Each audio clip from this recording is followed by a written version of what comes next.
अरे हे बो तोरा की भेलो कोइला मुंह लटका के बैठल छी। हो बाबा की कहियो ओइ जिंदगी से त मर जेनाइ नीक। अरो तोरा भेलो की तोला सुन सबटा बात बतबै छियै। तो सबटा बात कह लेकिन बेरा बेरी कह। करे रहिए प्यार रोज करे रहिए भेंट हो दिल शादी ओकर दूसरा से सेट हो। करे रहिए प्यार रोज करे रहिए भेंट हो दिल शादी ओकर दूसरा से सेट हो। ओकरा चाह रहिए हम बेपनाह हो बाबा। अच्छा कौन सा लड़की से प्यार करता है रे? कौन है वो? बोलो कौन है? तोरा नहीं बुझल छ सौसे गाम के बच्चा तक के पता चल गेलै ओइ फलनमा के बेटी से। अच्छा फलानमा के बेटी से। अरो सार फलानमा तो बड़ कसाई छे रो। ऊ तो तोरा काट दतो बिसेर जोबै झौरी के। नहीं हम नहीं बिसरबे चाहे मर जेबे तो मर जेबे लेकिन नहीं बिसरबे। अच्छा हम कोनो जोगाड़ करे छिए टेंशन तू नहीं ले बुझला ना। वही छौरी से कराई दा बियाह हो बाबा। वही छौरी से कराई दा बियाह हो बाबा। वही छौरी से कराई दा बियाह हो बाबा। वही छौरी से कराई दा बियाह हो बाबा। आजा बच्चा तुम टेंशन मत लो, हम वही जोड़ी से तुम्हारा ब्याह करवाऊंगा। डीजे ओम शंकर परसा हर्षी म्यूजिक परसेंट। बुझ गेले बाप ओकर हमरा बारे में छुप छुप रहै छी डर से। निकल न दै छै जान कब तो बाबा हो कखनो घर से। बागपुर वक्त क्या करने गया था उसका घर में रे?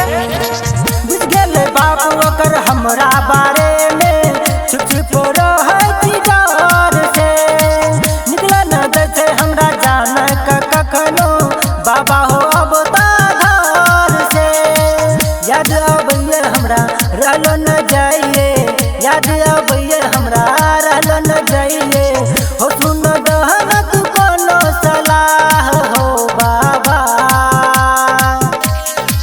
अरे तुम टेंशन मत लो।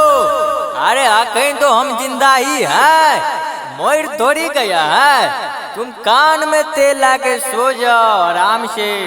वही छौरी से कराई दा बियाह हो बाबा।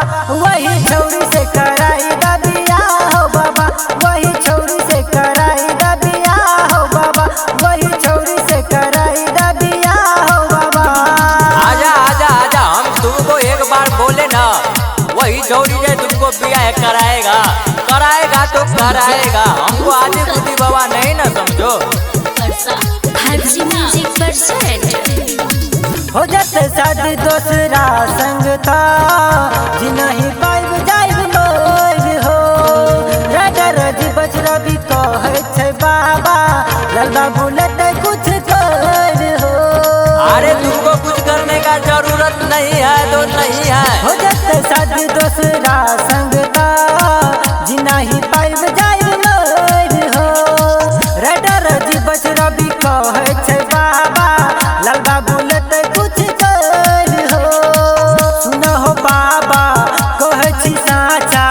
सुन हो बाबा कहे छी साचा। सुन दिल में उठैए आह हो बाबा। अरे तुम रोटा काहे है? तुम आंख मूंद कर देखते रहो, क्या से क्या हो जाएगा। वह जोड़ी है तुम्हारा ब्याह होगा तो होगा, ये बाबा का चैलेंज है। वही छौरी से कराई दा बियाह हो बाबा। वही छौरी से कराई दा बियाह हो बाबा।